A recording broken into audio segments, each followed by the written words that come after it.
जय हिंद सभी को। शुरू करें।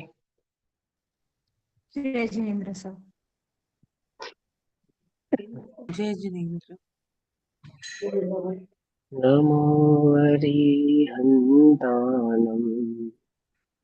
नमो सिद्धानं नमो आयरीयानं नमो वज्रायानं नमो लोये सवसाहुनं।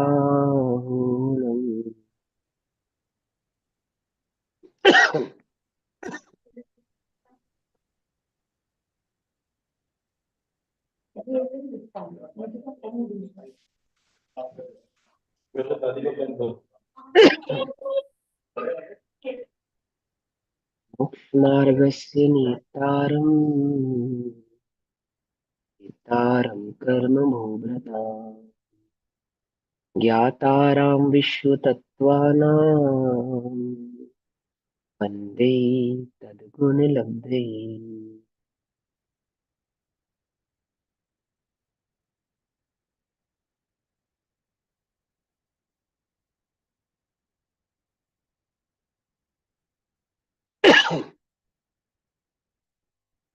हमारी रात्रिकालीन कक्षा का विषय है नय। न य नय। नय के संदर्भ में हमने कल क्या क्या समझा। एक, कि नय को समझे बिना हम जिनवाणी को समझ नहीं सकते। जिनवाणी के हार्द को, जिनवाणी के मर्म को नहीं समझ सकते। जब जिनवाणी का हार्द या उसका मर्म समझ में नहीं आएगा तो हमें मोक्ष मार्ग भी समझ में नहीं आएगा, और मोक्ष मार्ग नहीं समझ में आएगा तो सुख का मार्ग समझ में नहीं आएगा। सीधी सी बात। और सुख के मार्ग को समझे बिना हम सुखी हो सकते नहीं। कर्मों की निर्जरा नहीं कर सकते, मोक्ष मार्ग को प्राप्त नहीं कर सकते, आदि आदि भाव को आत्मानुभूति नहीं कर सकते। क्योंकि जब आत्मा के विषय में समझ नहीं पाएंगे तो आत्मानुभूति कैसे करेंगे। ठीक है ना। तो नयों को समझना इतना जरूरी है। एक बात। दूसरी बात, क्या और क्या समझा हमने नयों के संदर्भ में, किस किस को याद है? तीन बातें। एक तो ये है किसे कि कहते हैं? वो वस्तु के प्रतिपादन की जो शैली है उसे नय कहते को हैं। नय कहते हैं। वस्तु और के प्रतिपादन वस्तु की शैली को की नय शैली को कहते नय कहते हैं। और हैं। वस्तु में अनेक गुण और अनेक धर्म होते हैं। और एक वस्तु में अनेक अनेक गुण गुणों, होते हैं, धर्म होते हैं। हाँ, एक और और अनेक गुण अनेक और अनेक गुणों धर्म। को और अनेक धर्म को अगर जोड़ दें तो वो अनेकांतात्मक हो जाता है। बस अनेकांत कहलाता है या अनेकांतात्मक कहलाता है। अब यहाँ से हम आगे चलेंगे। ठीक। इतनी बात सबको समझ में आ गई। अब ये शब्द हमने सुने हैं, हाँ। अनेकांत। ये शब्द हमने सुना है। तो अब ये अनेकांत शब्द कहाँ से आया? कि वस्तु का ही दूसरा नाम अनेकांत है। ठीक। देखो, ये जिनका अनम्यूट है वो म्यूट कर ले। जिनका अनम्यूट है वो म्यूट कर ले और लिखने की कोशिश ना करें। देखो, दो कारण है, दो कारणों से समझाता हूँ। अभी लिखोगे तो बाद में नहीं सुनोगे, है ना। ये भी तो होगा ना। और लिखने के चक्कर में जो समझा रहे हैं ना वो चला जाएगा। और जो बात अभी समझ में आ गई, मैं आपको डेफिनेटली कह रहा हूँ, को लिखने की जरूरत नहीं पड़ेगी। पर मुझ पर विश्वास तो करो। तो लिखो मत, आराम से पेन पेंसिल सब साइड कर दो। मेरे पास भी कोई कॉपी नहीं है, कुछ नहीं है ना। एक पेंसिल है, वो भी बस सिर्फ पॉइंट पे टिक करने के लिए होती है, अदरवाइज कुछ नहीं है। अभी देखो, हम ध्यान से समझेंगे। ये जो अनेकांत है ना, अनेकांत, ये अनेकांत वस्तु का ही दूसरा नाम है। अनेकांत कहो या वस्तु कहो या पदार्थ कहो या द्रव्य कहो, वो एक ही बात है। क्यों एक ही बात है? जैसे शक्कर कहो या मीठा कहो, एक ही बात है ना। क्यों भैया? चाय, चाय में, दूध में, चाय तो अच्छी चीज नहीं है, दूध में मीठा कम है, तो क्या डालें? मीठा डाल दो ऐसा भी कहते हैं, और शक्कर डाल दो ऐसा भी कहते हैं। तो मीठा कहना या शक्कर कहना एक ही बात है ना। ऐसी ही वस्तु कैसी है? वस्तु में गुण भी है और धर्म भी है, और गुण और धर्म को एक साथ जोड़ दे तो अनेकांत बनता है। तो हम वस्तु को अनेकांत भी कहें तो कोई एक ही बात है, कोई अलग बात ही नहीं है। वस्तु का ही दूसरा नाम अनेकांत है। ठीक। और वस्तु को कहना, तो साथ में जुड़ गया वाद। वाद माने कहना। है ना। वाद माने कहना, है ना। जैसे गायन, वादन हिंदी के शब्द है ना। और एक एक शब्द है बकवाद, है ना, जो अपभ्रंश हो गया, बकवास बन गया। वास नहीं है, बकवाद। तो वाद माने कहना। सिंपल सा है ना, वाद माने कहना, है ना। देखो, नयों का ज्ञान मैं आपको समझाता हूँ, बहुत सिंपल है और बहुत इजी है, कोई मुश्किल नहीं है। हमें अपेक्षा समझ में आए, बात समझ में आए, तो हमें नए भी बहुत अच्छे से समझ में आ जाएंगे। तो क्या कहा? शक्कर कहना और मिठास कहना एक ही बात है, एक ही बात है। ऐसे ही वस्तु कहना, द्रव्य कहना, अनेकांत कहना एक ही बात है। और जब हम वस्तु के बारे में कहते हैं तो क्या हो जाता है? अनेकांतवाद हो जाता है। अनेकांतवाद, अनेकांत माने वस्तु के बारे में कहना, तो वाद जोड़ दिया तो क्या बन गया? अनेकांतवाद। पकड़ में आ गई बात? तो ये शब्द कहां से आया, ये हम सबको समझ में आ गया। अब दूसरा शब्द है स्यादवाद।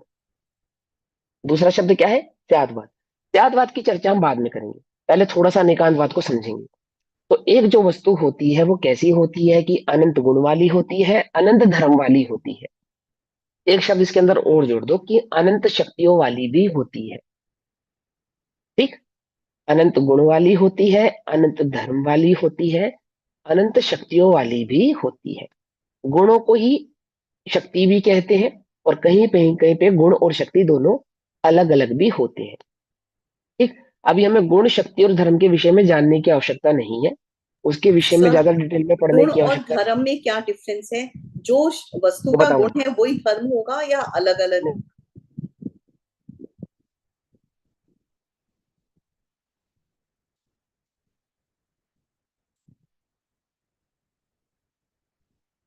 और अनंत धर्म है, जैसे फॉर एग्जाम्पल नींबू है। नींबू तो हमने एक कक्षा में पहले भी सीखा था कि नींबू कैसा है? गोल है, पीला है, खट्टा है, रसीला है। आई बस समझ में, है ना? भारी है, भारी, ये सब क्या है? गुण है वस्तु में जो पाए जाते हैं, वस्तु में है। ये जो नींबू है, ये संतरा नहीं है। नींबू है, संतरा नहीं है ना? नींबू है या अन्य अन्य सब्जी या फल नहीं है। पकड़ में ही बात? तो ये भी एक गुण है ना उसके अंदर, ये भी एक गुण है ना। तो क्या गुण और धर्मों में क्या अंतर होता है? जो गुण होते हैं वो इंडिविजुअल होते हैं, सिंगल होते हैं। सिंगल, जैसे नींबू खट्टा है तो खटास नाम का उसके अंदर एक गुण है। ठीक, लेकिन साथ ही साथ उसमें सापेक्ष धर्म होते हैं। जो धर्म होते हैं वो जोड़े से होते हैं, जो धर्म होते हैं वो जोड़े से होते हैं, सापेक्षता लिए हुए होते हैं। पॉइंट पकड़ में आ रहा है नहीं आ रहा? अभी वैसे गुण और धर्म की चर्चा अगर हम करेंगे तो बहुत विस्तृत चर्चा है, लेकिन हमें विस्तार को समझने की आवश्यकता है क्योंकि अपना विषय अभी नए है। तो मैं नहीं चाहता कि आपको मैं गुण और धर्म के चक्कर में फंसाऊं, क्योंकि अभी मुझे नए चक्कर में फंसाना है। नए चक्कर में फंसाना है या निकालना है? नए चक्र चलाना सीखना है और संसार चक्र को भेदना है। ठीक, जो नया चक्र चलाना सीखेंगे वो संसार चक्र को भेद देंगे। ठीक, तो जो शब्द हम नहीं भी सीख पाएंगे उसके लिए हमें ज्यादा पैनिक होने की आवश्यकता नहीं है। वो सब इजी है, जैसे जैसे नए समझ में आता जाएगा वैसे वैसे अन्य बात भी समझ में आती जाएगी। ठीक, तो क्या कहते हैं कि वस्तु में अनेक गुण होते हैं, अनेक धर्म होते हैं। गुण सिंगल सिंगल होते हैं, ज्ञान, दर्शन, सुख, वीर्य आदि। और जो धर्म होते हैं वो सापेक्ष यानी कि जोड़े के साथ होते हैं, जैसे अस्ति, नास्ति आदि। ठीक है, वक्तव्य, वक्तव्य, नास्ति, आस्ति, आस्ति, नास्ति आदि आदि, जिसको सप्तभंग के आधार से भी हम जानते हैं। ठीक, अब ये दो बातें हमने सीख ली।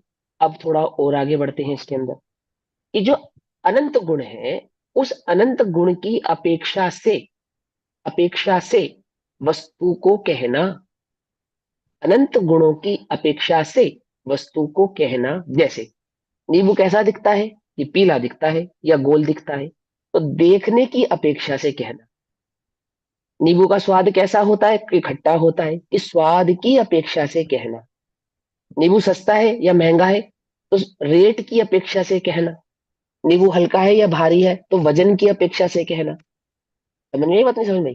तो किसी अपेक्षा से जब हम कहते हैं, उस अपेक्षा का ही दूसरा नाम स्यात होता है। अपेक्षा कहो या स्यात कहो, एक ही बात है। आप वस्तु को जब भी कहेंगे, जब भी कहेंगे, वो किसी ना किसी अपेक्षा से ही कहेंगे। बिना अपेक्षा के आप वस्तु को कह नहीं सकते। देखो ध्यान दो, इधर ध्यान से समझो। इन नयों की आवश्यकता किसे पड़ती है? जो नए हैं इसकी जरूरत है किसको? तो दो लोगों को नयों की आवश्यकता है। कौन कौन से दो लोग?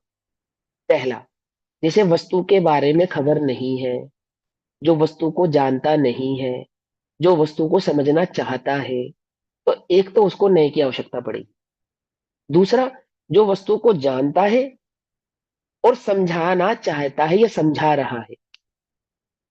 पकड़ में आ गई बात?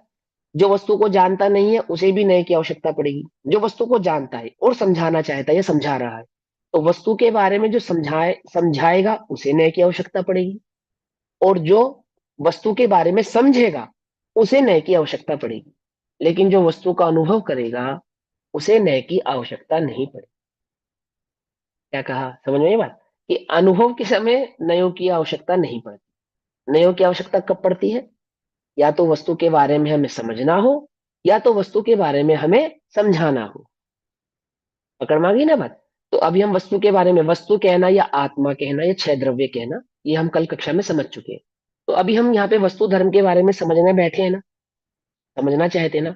हम जिनवाणी क्यों पढ़ रहे हैं, क्यों समझ रहे हैं? क्योंकि वास्तव में हमें आत्मा का स्वरूप समझना है, अपने आत्म तत्व का स्वरूप समझना है कि मैं कैसा हूं, है ना। तो इसीलिए हमें नयों की आवश्यकता पड़ी। पकड़ में मत। और जिनवाणी क्या कर रही है? हमें वस्तु का स्वरूप समझा रही है ना। तो जिनवाणी को भी किसकी आवश्यकता पड़ी? नयों की आवश्यकता पड़ी। स्वरूप समझाने वाले को भी नयों की आवश्यकता पड़ेगी, स्वरूप को समझने वाले को भी नयों की आवश्यकता पड़ेगी। और स्वरूप का समझने और समझाने के बाद अनुभव करने वाले को नयों की आवश्यकता पड़ती नहीं। जैसे हमें बेसन का हलवा बनाना है और हम बेसन का हलवा बनाना नहीं जानते, और जिसको बेसन का हलवा बनाना आता है, तो दो लोग हो गए। एक जो बेसन का हलवा बनाना सीखना चाहता है और एक जो बेसन का हलवा बनाना जानता है, दो लोग हो गए।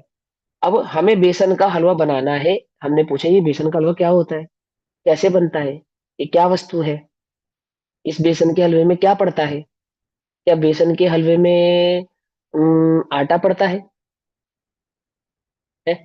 तो जो बनाना जानता है वो कहेगा नहीं भैया आटा नहीं पड़ता।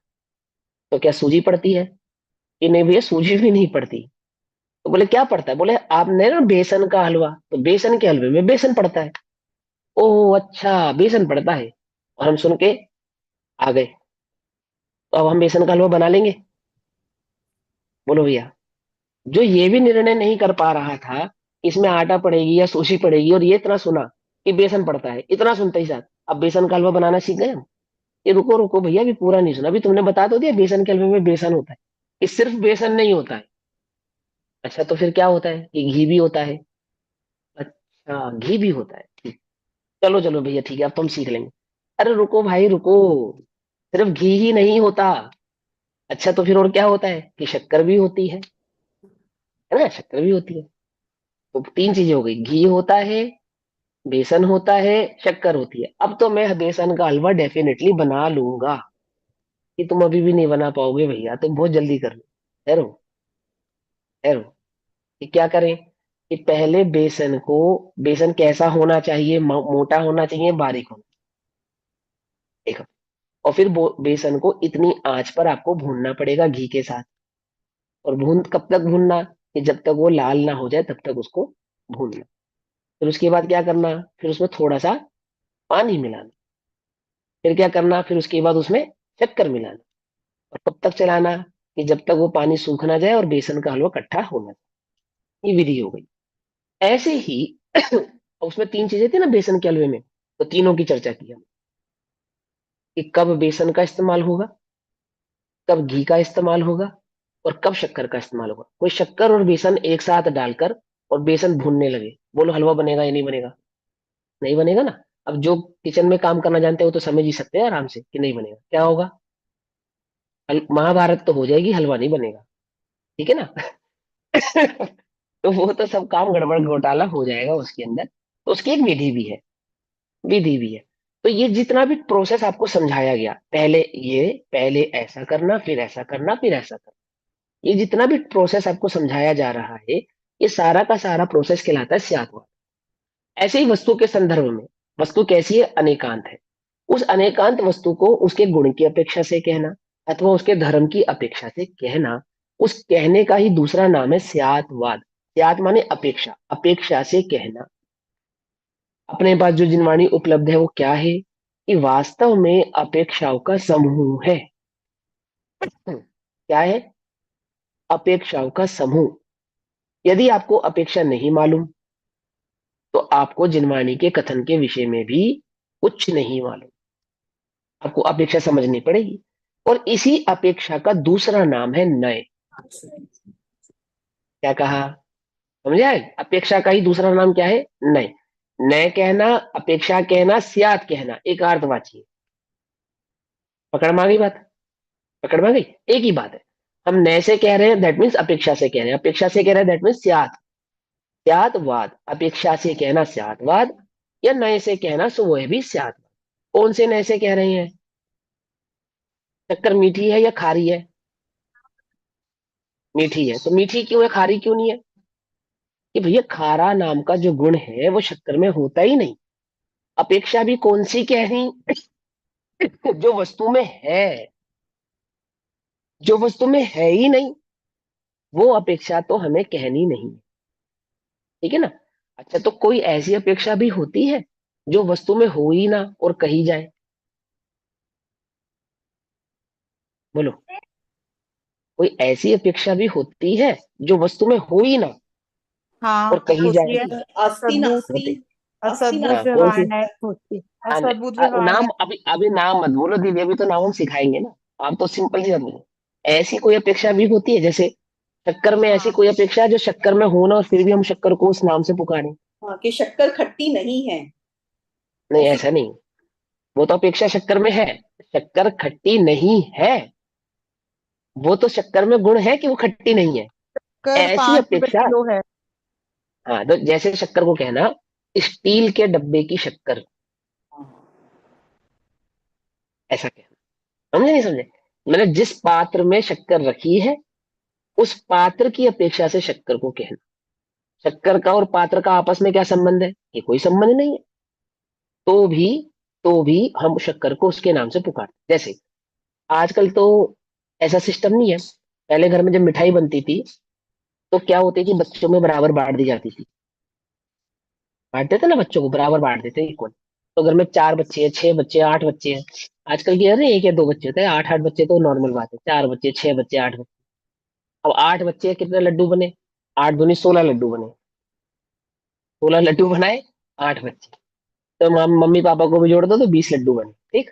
तो एक बच्चे के 2 लड्डू है, सो 16 लड्डू किसके हो गए? बच्चों के हो गए। तो एक बच्चे का नाम चुन्नू है, पप्पू है, गुड्डू है, आदि आदि। तो लड्डू को कहना ये गुड्डू का लड्डू है। बेसन के लड्डू को किसका लड्डू कहना? ये गुड्डू का लड्डू है। क्या कहा? मुझे समझ में नहीं है?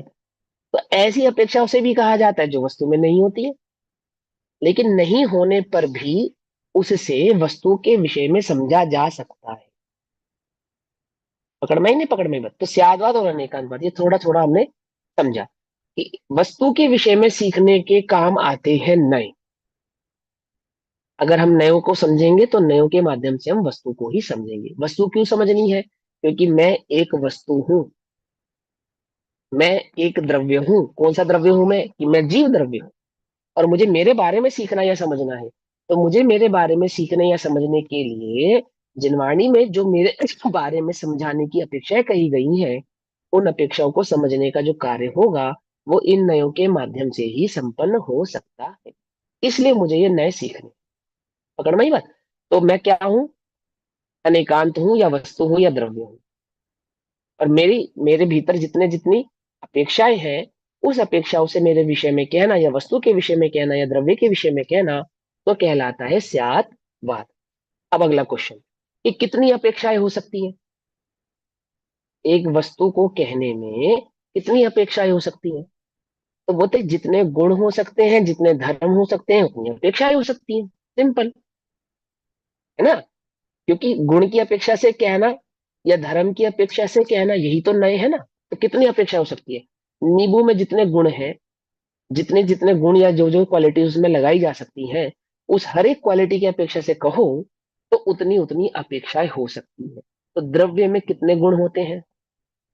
असंख्यात। अनंत। और अनंत। कितने धर्म होते हैं? अनंत। अनंत। तो अनंत धर्म और अनंत गुण होने की अपेक्षा से यदि समझा जाए तो टोटल कितनी अपेक्षाएं हो सकती हैं? कि अपेक्षाएं भी अनंत हो सकती हैं। है ना? तो अनंत अपेक्षाएं हो सकती है, दैट मीन्स नए भी कितने हो सकते हैं, अनंत हो सकते हैं, क्योंकि नयों का ही दूसरा नाम अपेक्षा है। क्लियर हो गई बात? बिल्कुल सिंपल सी बात है। बस जितने गुण है उतनी अपेक्षाएं हैं, और जितनी अपेक्षाएं उतने नए हैं। तो नए कितने हो सकते हैं? कि नए अनंत भी हो सकते हैं। क्यों हो सकते हैं अनंत? क्योंकि जिसके विषय में आप कहने वाले हो वो वस्तु है, और वस्तु में अनंत गुण अनंत धर्म होते हैं, और अनंत गण और धर्म की अपेक्षा से, प्रत्येक गुण और धर्म की अपेक्षा से अलग अलग अलग अलग अलग कहें तो क्या होगा? वह भी अनंत हो जाएंगे। समझ में ही बात? जैसे हमने कल पानी के विषय में समझा, नींबू के विषय में हम चर्चा कर रहे हैं। यदि हमें उसका अपेक्षा का ज्ञान नहीं होगा, उसके भाव का ज्ञान नहीं होगा, तो क्या होगा? क्या होगा यदि हमें जिनवाणी के उस भाव का ज्ञान नहीं होगा? तो क्या होगा कि भूखे मर जाओगे। भूखे भूखे मर जाओगे, समझते हो? भूखे, हम आपको एक इंसिडेंस बताते हैं भूखे मरने का।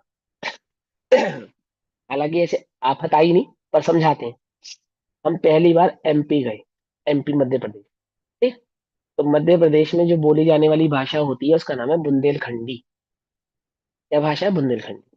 तो बुंदेलखंडी में शाम के भोजन को कहते हैं अंतहु। क्या कहते हैं?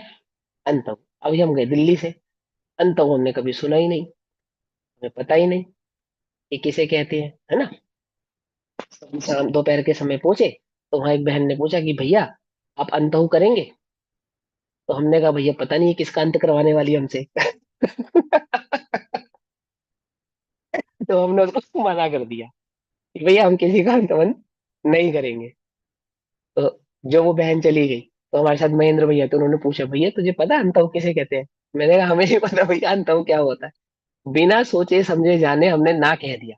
तो बोले भैया अंतव माने शाम का भोजन। मैंने कहा वो भैया हमें तो शाम का भोजन करना है।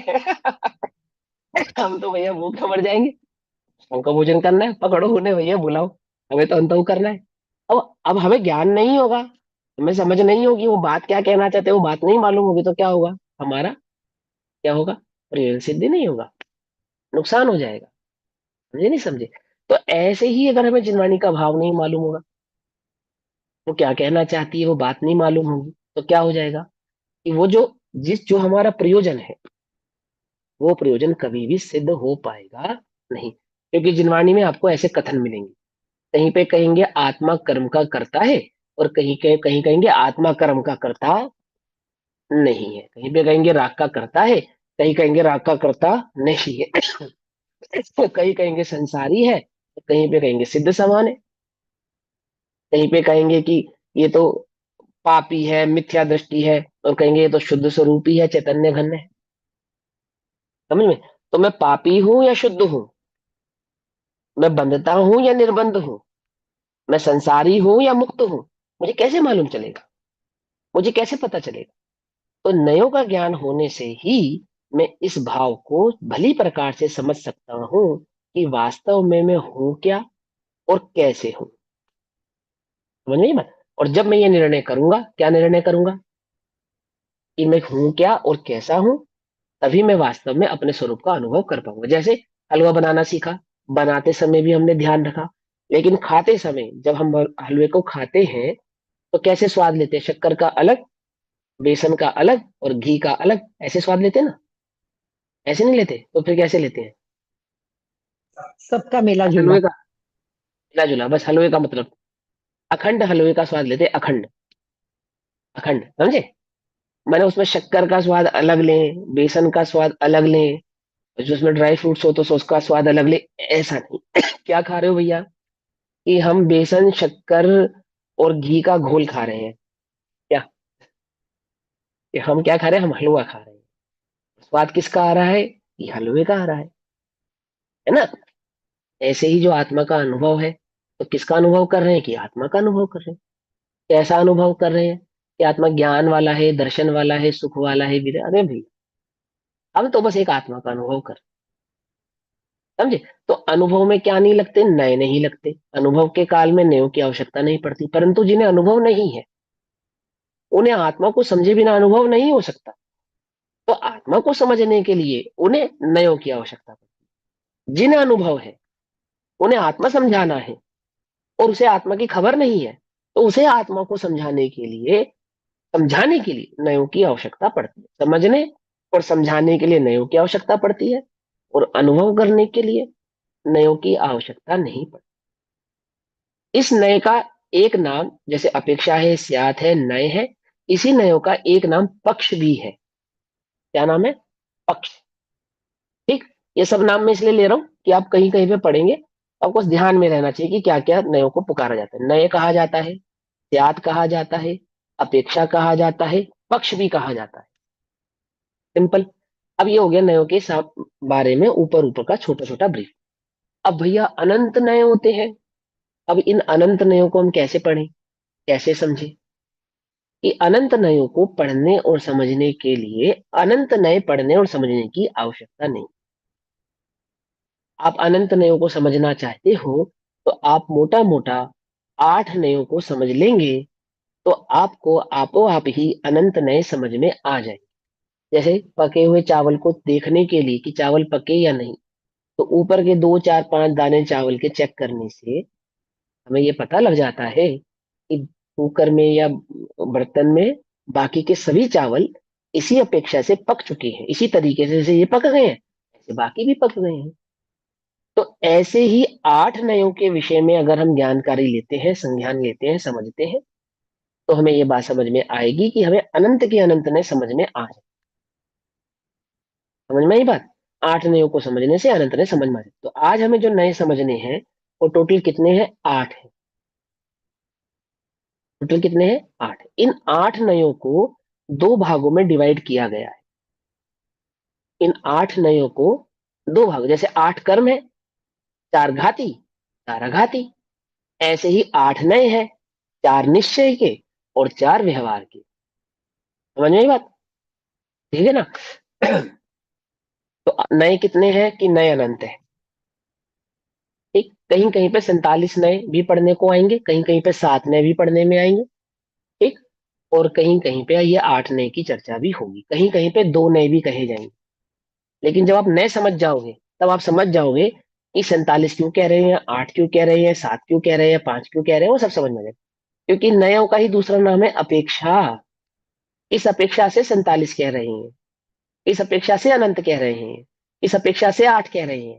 क्योंकि हमें नए समझ में आ जाएंगे, तो नयों के विषय में कही जाने वाली बात भी समझ में आने लगेगी, समझ में आ जाए।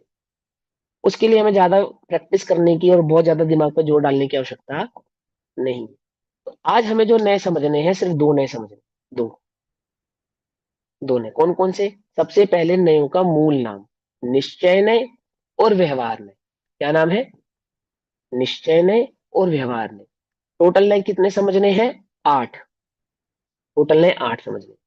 8 नयों में सर्वप्रथम 2 मूल नय हैं, जिनके दोनों 4 4 भेद है। एक निश्चय, एक व्यवहार। सिंपल। कोई कंफ्यूजन?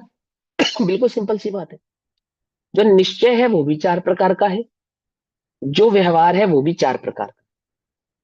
और ये 8 प्रकार के नए आप डेली यूज करते हैं। आप जिनवाणी पढ़े चाहे नहीं पढ़े, कोई जैन व्यक्ति है चाहे नहीं है, चाहे उसको नयों की समझ है चाहे नहीं है, बट इन 8 नयों के बिना वह जीवन भर की कोई भी कार्य, कोई भी बात कहता नहीं है। कम्युनिकेशन के 8 नय हैं ये वास्तव में। अपनी बात को कहने के और दूसरे की बात को समझने के 8 तरीके हैं। पकड़ में बात? अपनी बात कहने के, दूसरे की बात को समझने के 8 तरीके। इन्हीं 8 तरीकों को हम जनरली अपनी आम जिंदगी में इस्तेमाल करते हैं, और यही 8 तरीकों से हमें जिनवाणी समझ में आएगी। बस हम लगाना नहीं जानते। सिंपल सी बात। पकड़ में बात? बस हम क्या नहीं जानते? लगाना नहीं जानते, यूज करना नहीं जानते। ऑटोमेटिकली बाय डिफॉल्ट हम उनको यूज तो कर रहे हैं, बट हमें मालूम नहीं है कि हम कहाँ, कैसे, किस तरीके से उसको यूज कर रहे हैं। तो हम यहाँ पे उसके सिस्टम को समझेंगे बस। तो जो चीज आप ऑलरेडी करते आ रहे हो, उसको सीखने में कितनी मुश्किल है? कुछ भी मुश्किल नहीं है, हम तो ऑलरेडी यूज कर ही रहे हैं। हमें तो बस उसके सिस्टम को समझना है यहाँ पे। समझ में बात? तो 2 प्रकार के नए हो गए, 4 निश्चय, 4 व्यवहार। ठीक। अब निश्चय और व्यवहार क्या है, उसके विषय में चर्चा करें। तो सबसे पहले मेरा आप सबको एक ऑफर है। क्या ऑफर है भैया? कि आप लोग शक्कर जो होती है ना, शक्कर, उसमें सफेदी भी होती है, आकार भी होता है, चिकनाई भी होती है, सुगंध भी होती है, और मिठास भी होती है ना। ये सब शक्कर में होते हैं ना। आप लोग ये काम करो, जो भी व्यक्ति मुझे शक्कर में से सिर्फ मिठास मिठास दे देगा, मुझे सफेदी नहीं चाहिए, मुझे आकार नहीं चाहिए, मुझे सुगंध नहीं चाहिए, और मुझे चिकनाई भी नहीं चाहिए, सिर्फ मिठास चाहिए। तो जो मुझे सिर्फ मिठास मिठास दे देगा, उसे मैं 1 तोला शक्कर का 1 करोड़ रुपया दूंगा। 1 तोला शक्कर समझते हो? 1 तोला मैंने 10 ग्राम, 10 ग्राम शक्कर का 1 करोड़ रुपया, ये आप सबको ऑफर है। तो मेरे इस ऑफर को कौन एक्सेप्ट करेगा? बोलो भैया। सर बहुत आप सिंपल ऑफर है। शक्कर डाल कोई के नहीं। खिला देंगे आप। एक शक्कर है, शक्कर में मिठास है, शक्कर में सफेदी है, शक्कर में आकार है, सब शक्कर में चिकनाई है ना।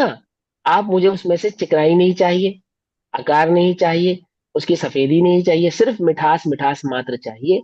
वो आप मुझे दे दो, और बदले में तोले के हिसाब से 1 करोड़ रुपया ले लो। कि भैया ये तो हो सकता नहीं, सर ये तो लेकिन पॉसिबल ही अगर नहीं। हाँ लेकिन बोलो। अगर बेसन के हलवे में आपको शक्कर डाल के दे देंगे तो आपको पता नहीं चलेगा ना ये शक्कर की चिकनाई है या शक्कर का कलर है। ये आपकी ओवर स्मार्टनेस जो है ना, इसमें एक गड़बड़ है। बोलो, पूछो क्या गड़बड़ है? कि हमें सिर्फ मिठास चाहिए, बेसन भी नहीं चाहिए, घी भी नहीं चाहिए, हमें तो सिर्फ मिठास चाहिए। समझे नहीं समझे? क्या हम्म, तो समझे हमारी? हमें उसके साथ कुछ और नहीं चाहिए, सिर्फ और सिर्फ मिठास चाहिए। अन्य कोई चीज हमें चाहिए ही नहीं। ये शर्त है हमारी, तभी तो उसको 10 ग्राम का 1 करोड़ रुपया दे रहे हैं। नहीं तो क्यों देंगे? समझे? तो आप कहेंगे कि भैया ये तो बहुत नामुमकिन सी बात है, ये तो पॉसिबल ही नहीं है, ऐसा तो हो ही नहीं नहीं सकता। सकता। क्यों नहीं हो सकता? क्या कारण है? तो ये अनुभव से ही हो सकता है। अरे, अनुभव से भी नहीं हो शक्कर सकता। का गुण है, कोई गुण गुण द्रव्य बाहर से नहीं अलग नहीं किया कर जा नहीं सकता। सकते वस्तु से कोई भी चीज। हाँ, कि भैया ये इसलिए नहीं हो गुण सकता क्योंकि आप गुण शक्कर अलग को नहीं कर सकते द्रव्य मिठास से अलग नहीं कर सकते। नहीं कर सकते। सिंपल सी बात। आप गुण को, मिठास को शक्कर से अलग नहीं कर सकते, और जिसको आप अलग नहीं कर सकते, इसलिए आप उसको अलग से सेल भी नहीं कर सकते। आप दूध में से घी तो निकाल सकते हो, परंतु घी में से चिकनाई नहीं निकाल सकते। आप गन्ने में से रस निकाल के गुड़ से शक्कर तो बना सकते हो, परंतु शक्कर से मिठास नहीं निकाल सकते। समझ में आई बात? नहीं समझ में आई? तो क्या कहा आपने? कि भैया ये तो पॉसिबल नहीं है कि गुणों में से, द्रव्य में से गुणों को अलग नहीं किया जा सकता। पकड़ में आई ना बात? तो द्रव्य में से गुणों को अलग नहीं किया जा सकता, लेकिन अलग अलग प्रकार से कहा जा सकता है। क्या कहा? समझ में आई बात? अलग नहीं किया जा सकता, द्रव्य में कहा से, जा सकता। हाँ, द्रव्य में से गुण को अलग नहीं किया जा सकता, लेकिन द्रव्य में से गुण को अलग प्रकार से कहा जा सकता कहा है। जा हम शक्कर मीठी है ऐसा कह सकते हैं, सिर्फ मिठास की बात कर रहे हैं और कोई बात ही नहीं की हमने। शक्कर सफेद है, सिर्फ रंग की बात कर रहे हैं और कोई बात ही नहीं की हमने। शक्कर चकोर है, या क्रिस्टल है, या आमुक आमुक आकार वाली है, हम सिर्फ आकार की बात कर रहे हैं और कोई बात नहीं की हमने। अथवा शक्कर चिकनी है, तो हम उसके सिर्फ टच की बात कर रहे हैं और कोई बात हमने यहाँ पे नहीं। तो हम गुणों को अलग अलग प्रकार से कह तो सकते हैं, लेकिन गुणों को शक्कर से क्या नहीं कर सकते? अलग नहीं कर सकते। ऐसे ही आत्मा को भेद करके आत्मा के अलग अलग गुणों की अपेक्षा से कहा तो जा सकता है, लेकिन आत्मा के गुणों को आत्मा से अलग नहीं किया जा सकता। ये नए क्या करते हैं? ये नए कोई वस्तु के गुणों को अलग नहीं करते, ये नए तो वस्तु के गुणों को अलग अलग करके बतलाते हैं। पकड़ में ही बात? नहीं पकड़ में? तो जो वस्तु के गुणों को अलग अलग भेद कर करके बताए, उसका नाम है व्यवहार। क्या कहा? और जो वस्तु के अखंड भाव को बतलाए, बिना भेद के बतलाए, मात्र शक्कर, सिर्फ इतना कहा शक्कर ले आओ, मीठी शक्कर ले आओ, ऐसा नहीं, शक्कर ले आओ, सफेद शक्कर ले आओ, ऐसा नहीं, सिर्फ शक्कर ले आओ। आत्मा, कौन आत्मा? ज्ञान, दर्शन, चारित्र, गुण, ऐसा कहना। तो जो शक्कर को उसके गुण की अपेक्षा से कह रहा है, वो तो व्यवहार है। और जो किसी गुण की अपेक्षा से नहीं कहता, सिर्फ वस्तु के बारे में कहता है, वो निश्चय है। निश्चय वस्तु के अभेद भाव को समझाता है, व्यवहार वस्तु के खंड भाव को समझाता है। खंड नहीं करता, ध्यान रखना। ऐसा नहीं है कि व्यवहार ने तो खंडित कर दिया और निश्चय ने आके जोड़ दिया, ऐसा नहीं। हम वस्तु की क्या नहीं कर सकते, गुणों को अलग नहीं कर सकते, लेकिन वस्तु के गुणों के माध्यम से वस्तु को कह सकते हैं। तो जो वस्तु के गुणों के माध्यम से भेद करके जो कहता है, वो व्यवहार है। ठीक। और जो वस्तु को बिना भेद के कहे, अखंड भाव से कहे, वो निश्चय। ये इसका सामान्य स्वरूप है, बिल्कुल सामान्य स्वरूप, इनिशियल स्टेज में बिल्कुल सामान्य स्वरूप। ये निश्चय और व्यवहार का बिल्कुल सिंप्लीफाइड रूल है। इस रूल को अगर आप याद रख लोगे आज, तो ये आने वाली सभी कक्षाओं में आपके काम आने वाला है। ये सबसे मेन रूल है इस निश्चय और व्यवहार नय का। व्यवहार का क्या काम है? भेद करके कहना। निश्चय का क्या काम है? अभेद रूप से कहना। पकड़ गए आगे बात? भेद समझते हो, अभेद समझते हो, है ना? ये तो समझते हो ना। जो भेद करके बात कर रहा है वो क्या है? व्यवहार है। जो बिना भेद के बात कर रहा है वो क्या है? वो निश्चय। ये रूल सब जगह अप्लाई होने वाला है, सब जगह अप्लाई होने वाला है, टोटल सब जगह अप्लाई होने। ठीक। अब आ जाओ व्यवहार नय की बात पे करते हैं। अब आज हम सबसे पहले सिर्फ व्यवहार नय के विषय में पढ़ेंगे। ये जो व्यवहार नय है, ये 4 प्रकार का है। कितने प्रकार का? 4 प्रकार। व्यवहार का पहला क्या काम है? भेद करके कहना, है ना? ये इसका पहला रूल है। अब दूसरा रूल, पहला रूल समझ में आ गया व्यवहार का क्या है? भेद करके कहना। ये रूल कभी नहीं भूलना। मैं बार बार जोर दे रहा हूँ इस बात पे। क्यों कह रहा हूँ? क्योंकि जब कक्षा आगे बढ़ेगी तब आपको ये बात याद आएगी कि भैया ने ये बात हमें बार बार जोर देकर क्यों बोली थी कि भेद करके कहता है, ये बात हमें भूलना। ये ट्रिक है, ट्रिक। ये ट्रिक है। इस ट्रिक को याद करने के कारण आप जो नयों में जो कंफ्यूजन आपको क्रिएट होता है, वो क्रिएट ही नहीं होगा। सारा कंफ्यूजन खत्म कर देगी एक एक लाइन। जब भी कंफ्यूजन हो ना, जब भी, ये याद कर लेना। पहला रूल क्या है? पहला रूल कि व्यवहार भेद करके कहता है। जहां पे भी भेद की बात आए तो वो आपको तुरंत समझ में आएगा ये व्यवहार की। और निश्चय क्या करता है? वो अभेद करके कहता है, वो कोई भेद डाल के बात अपनी कहता नहीं। ठीक है ना? अब ये जो व्यवहार है, ये व्यवहार 4 प्रकार का होता है। कितने प्रकार का? 4 प्रकार। कौन कौन से 4 प्रकार का? तो व्यवहार का दूसरा रूल समझो 4 प्रकार को समझने के लिए। ये व्यवहार का दूसरा काम यह है कि वस्तु जैसी नहीं है, ये वैसा भी कहता है। क्या करता है? वस्तु जैसी नहीं है उसे वैसा भी कहता है। ये किसका काम है? व्यवहार का काम है। जैसे फॉर एग्जाम्पल, मैं आपके घर आऊं और आपको भैया ये आप ही का घर है, तो मेरा घर है या नहीं है? मेरा घर तो नहीं है, लेकिन आप कहते हो कि भैया आप ही का घर है, यूज करते हो ना। और मैं क्या मानता हूं? कि मेरा नहीं है। सुनता क्या हूं मैं? कि मेरा है। मानता क्या हूं? मेरा नहीं। देखो कितनी गजब की बात है। यूज करते हम, पता ही नहीं है ना? सुनता तो ये हूं कि मेरा घर है, और मैं इस बात को मानता नहीं हूं। ये किसका काम है? व्यवहार है भैया। और मैं मान लूं कि मेरा ही घर है और आपसे हिस्सा मांगने लगूं तो आप मुझे क्या बोलोगे? अरे भैया आप इतना सा भी व्यवहार नहीं समझते, ऐसे बोलोगे ना? है सर? देखो व्यवहार आगे देखो। तो व्यवहार का दूसरा काम क्या है? जैसा नहीं है वैसा भी कहता है ना? जैसे व्यवहार कहता है पानी का गिलास। पानी का गिलास होता है या नहीं होता है? नहीं होता। गिलास स्टील का हो सकता है, सोने का हो सकता है, चांदी का हो सकता है, कांच का हो सकता है, पानी का नहीं हो सकता।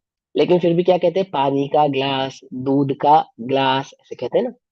तो व्यवहार का ये व्यवहार है ना। हम कहेंगे भैया लाओ, भैया पानी का गिलास लाओ, तो क्या लाओगे?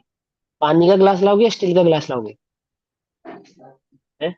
लाओगे स्टील का गिलास या कांच का गिलास या सोने का या चांदी का, जो भी। लेकिन उसमें पानी भर लाओगे और कहोगे लो भैया ये है पानी का गिलास। आप कहोगे और हम मान भी लेंगे। और ये बात होने के बाद भी हम दोनों ही ये बात बिल्कुल भी नहीं मानेंगे कि पानी का गिलास होता है। क्या ये दोनों ही मानेंगे ना? तो देखो हम यूज करते हैं ना व्यवहार ने को। तो व्यवहार का दूसरा काम कैसा? जैसा नहीं है वैसा भी कहता है। पकड़ में आई बात? तो पहला रूल क्या था? कि भेद करके कहता है। दूसरा रूल क्या है कि जैसा नहीं है वैसा भी कहता है। ये दो रूल हो गए।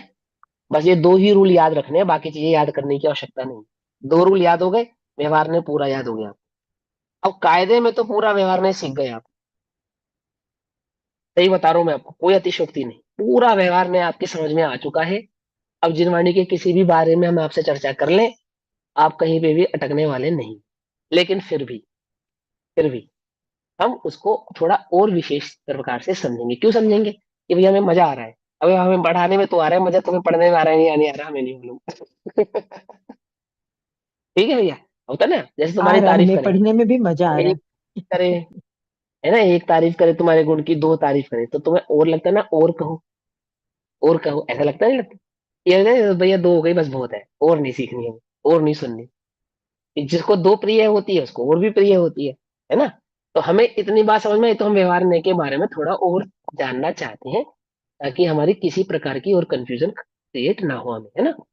तो दो बातें अगर आपको याद है तो इसका मतलब आपको पूरा व्यवहार नहीं याद है। जैसा नहीं है वैसा कहता है, और भेद करके कहता है। अगर ये दो रूल आपको याद है, इससे अलग आप व्यवहार में कुछ और नहीं। अब इन दोनों को ही थोड़ा सा डिस्क्रिप्शन चलेगा व्यवहार में के अंदर, इन दो बातों का। इन दो बातों का, एक भेद करके कहता है, दूसरा जैसा नहीं है वैसा कहता है। ये भेद करके कहना और जैसा नहीं है वैसा कहना, इनके शास्त्रीय नाम है कुछ। शास्त्रीय नाम समझे? जैसे कैंसर एक बीमारी है, लेकिन सिर्फ कैंसर बीमारी का नाम नहीं है। पता है आपको ये बात? प्रत्येक प्रकार के कैंसर का एक अलग नाम है। गले के कैंसर का एक अलग नाम है, पेट के कैंसर का एक अलग नाम है, सर के कैंसर का एक अलग नाम है, हाथ के कैंसर का एक अलग नाम है, पैर के कैंसर का एक अलग नाम है।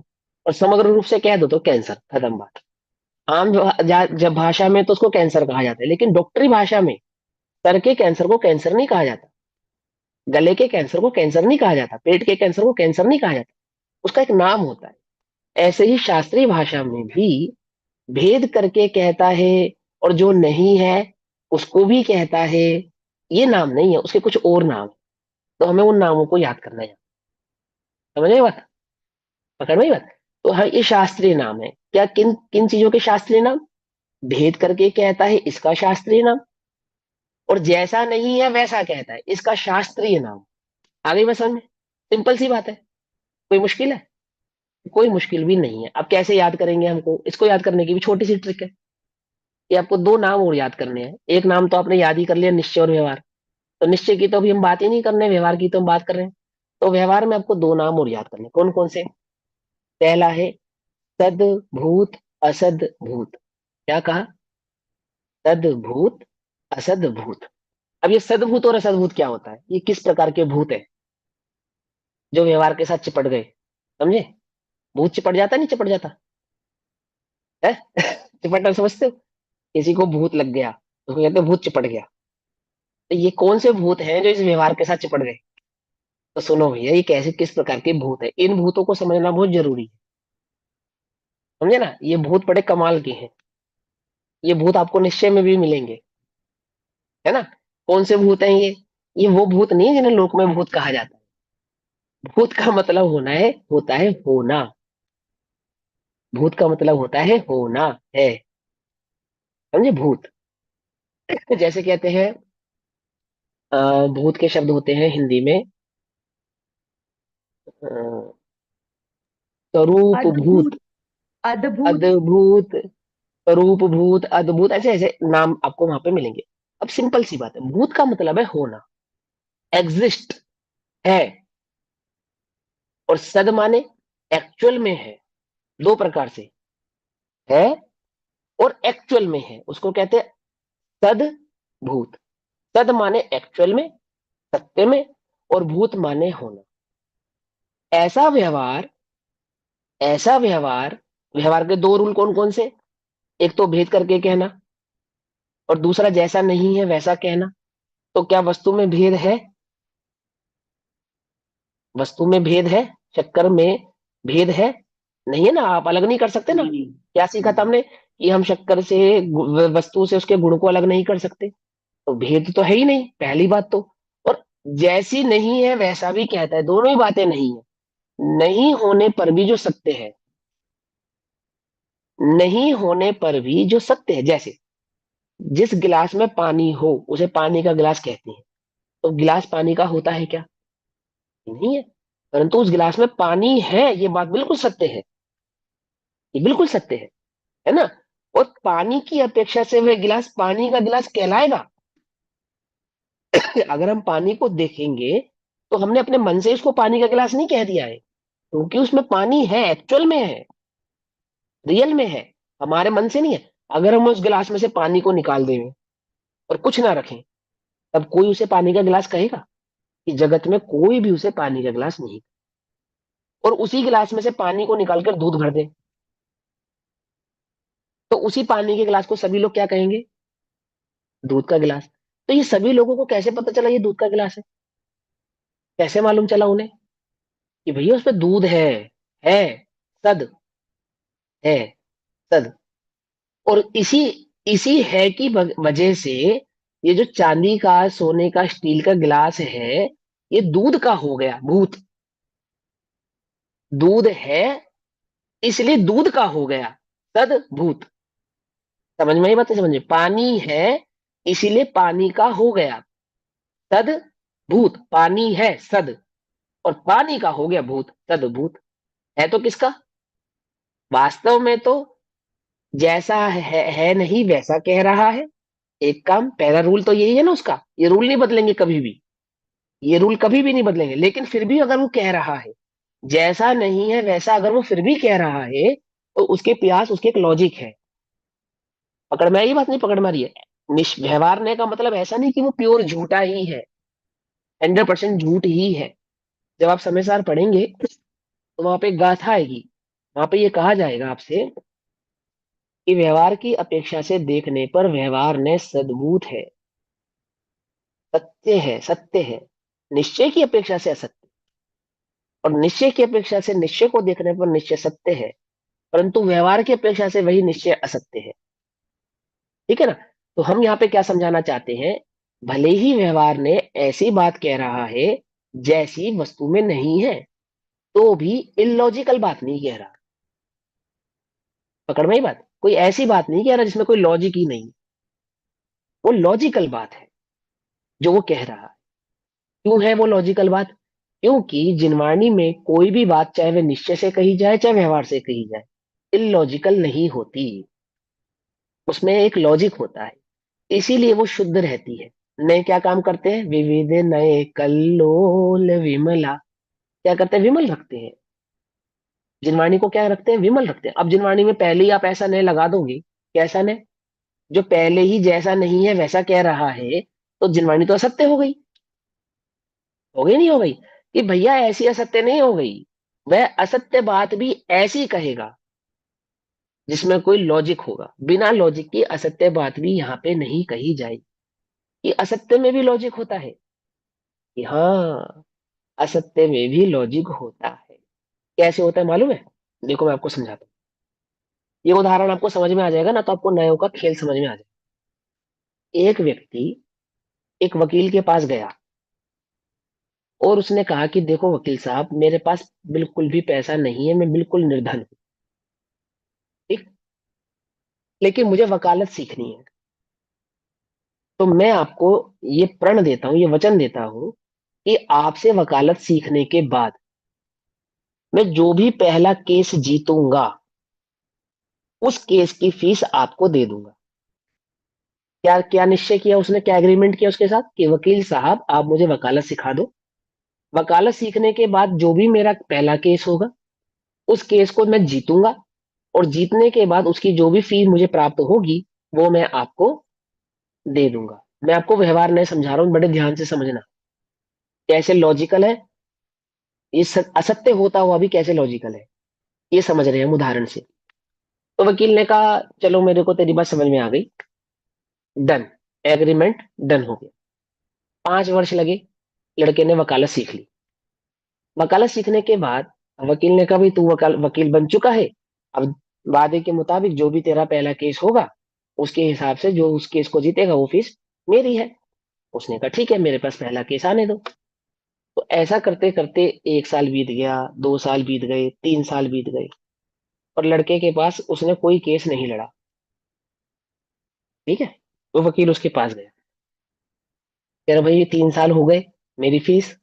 तो उसने कहा भाई एग्रीमेंट के हिसाब से मुझे पहले पहला केस लड़ना है, उसको जीतना है, और उसके हिसाब से आपको फीस देनी है। पर अभी तक मैंने कोई पहला केस लड़ा ही नहीं, अभी तो कोई पहला केस हुआ ही नहीं। तो उन दोनों के बीच में झगड़ा हो गया, और वकील ने उसके ऊपर केस कर दिया। क्या कर दिया? अपने एम्प्लॉय पे केस कर दिया। अब उस एम्प्लॉय के पास जो पहला केस आया, वो क्या आया? क्या समझे? पहला केस, वकील का ही पहला केस आया। केस क्या है? कि मैं केस अगर जीतता हूं तो मैं इसको राशि दूंगा। अब क्वेश्चन मेरा ये है कि यदि लड़का केस जीत जाता है, तो क्या अदालत जो जीतेगा उसे जुर्माना भरने के लिए कहेगी? बोलो। अगर लड़का केस जीतता है, तो लॉजिकली लड़का केस जीतने के बाद किसी भी प्रकार की फीस उस वकील को नहीं देगा। पहली बात। दूसरी बात, अगर वो लड़का केस हार जाता है, समझे, हार गया, केस हार गया, तो हारने के बाद क्या देगा? उसको फीस देनी ही नहीं पड़ेगी। देनी ही नहीं पड़ेगी। क्योंकि एग्रीमेंट क्या है? एग्रीमेंट ये है, अगर मैं केस जीतूंगा तो फीस दूंगा, और मैं केस हार गया तो मैं फीस किस बात की दूं? कुछ बात समझ में नहीं। अब देखो, अब उसने फंसाया, उसको कैसे फंसाया, अब उसका लॉजिक है या नहीं है, देखो। समझ में आ रही है? ऐसा ही जिनवाणी का ये व्यवहार नहीं है। अगर आप इसको सीख गए तो दुनिया जीत जाओगे आप। क्या समझे? ऐसा अद्भुत है ये व्यवहार में। ये बात तो ये ऐसी ही कहेगा जो वास्तव में सच्ची नहीं है, लेकिन सच्ची नहीं होने पर भी सत्यार्थ है, इलॉजिकल नहीं है। कुछ बात समझ में नहीं थी? जैसे लॉजिकल बात है ना, जीत गया तो भी नहीं देनी पड़ेगी, और हार गया तो एग्रीमेंट क्या था कि हार जाऊंगा तो फीस नहीं दूंगा। तो उन दोनों ही सूरतों में जीत किसकी है? कुछ बात समझ नहीं, उसी लड़के की है। ऐसे ही जो निश्चय व्यवहार को सीख गए वो जीत गए। और ये शंकराचार्य जैसों की समझ में नहीं आती है, ये मोक्षार्थी जीवों की बात समझ में आती है, जिन्हें अपना मोक्ष प्रशस्त करना है। ये उनके ज्ञान की विषय की बात है। समझे नहीं समझे? जैनी लोग ना व्यापार में नंबर 1 माने जाते हैं, ऐसे थोड़ी माने जाते हैं। चार बात पेट से ही सीख कर आते हैं। उनमें डीएनए में उनके। नहीं बस समझे? अब तुम्हें बस यूज करना नहीं आता, हम तुम्हें यूज करना सिखाएंगे। तो जिनवाणी का तुम फिर क्या करोगे? आनंद लोगे, जैसे भी आनंद लिया ना इस उदाहरण से, ऐसे आनंदित हो जाओगे, रोम रोम पुलकित हो जाएगा। ऐसे नहीं कहा ज्ञानियों ने, विमो कल्लोल विमला, ऐसे नहीं कहा कि तरंग उछलती है, उछलत तरंग, नए की तरंग उछलती है, और ज्ञानियों को सुख होता है, ऐसे सुख नहीं होता उन्हें। जिनवाणी की बात समझ में आती जाती है, ऐसे ही रोम रोम पुलकित होता चला जाता, सहज होता चले जाते हैं, निर्भर होते चले जाते हैं। भार क्यों है? क्योंकि अभी हमें जिनवाणी की बात समझ में नहीं है, बस। वो बिल्कुल निश्चिंत होकर केस लड़ रहा है, उसे पता है मैं हार गया तो भी मैं ही जीतूंगा, और मैं जीत गया तो भी मैं ही जीतूंगा। दोनों ही सूरतों में मुझे पैसे तो उसको देने नहीं है। कुछ बात समझ में नहीं आई? ऐसे ही निश्चय व्यवहार के चक्कर को चलाने वाले देखो कितनी सावधानी है।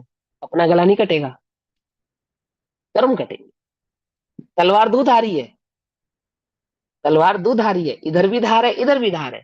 लेकिन जो सही प्रकार से चलाना जानते हैं, वे क्या करते हैं? 8 कर्मों का तो नाश करते हैं, और आत्मा बिल्कुल सुरक्षित रहता है। जैसे वो लड़का बिल्कुल सुरक्षित है, उसको पता है हार में भी मेरी जीत है, और जीत में भी मेरी जीत है।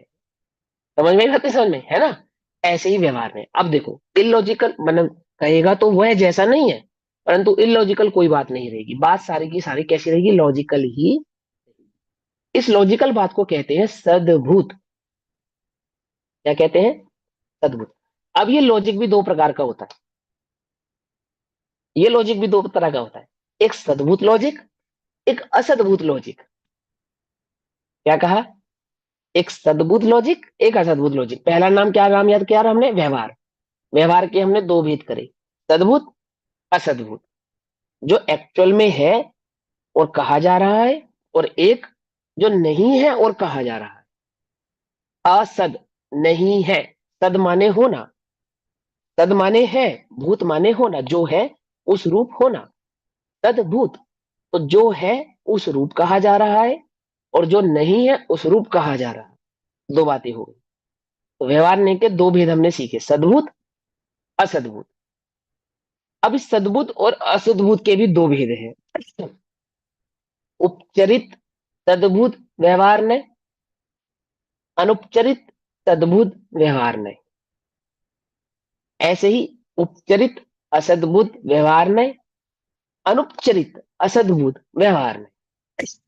समझ में आई? मतलब दो दो नाम आपको याद करने, सद्भुत असद्भुत जोड़े से नाम याद कर लो, उपचरित और अनुपचरित दोनों इसको जोड़े से याद कर लो। अब आप अपने आप इसका भेद बना लोगे।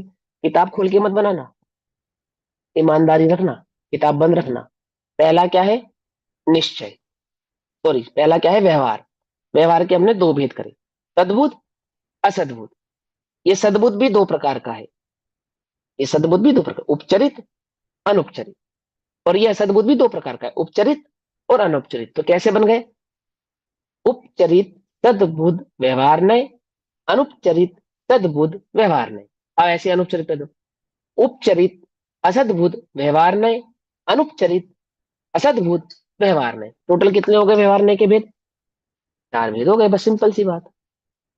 दो नाम याद करें, उपचरित और सद्भुत, अनुपचरित और असद्भुत। ये दोनों नाम याद कर लो आप। उपचरित के साथ अनुपचरित जोड़ना है और सद्भुत के साथ असद्भुत जोड़ना है। इन दोनों को मिलाकर चार जोड़े बनाने हैं।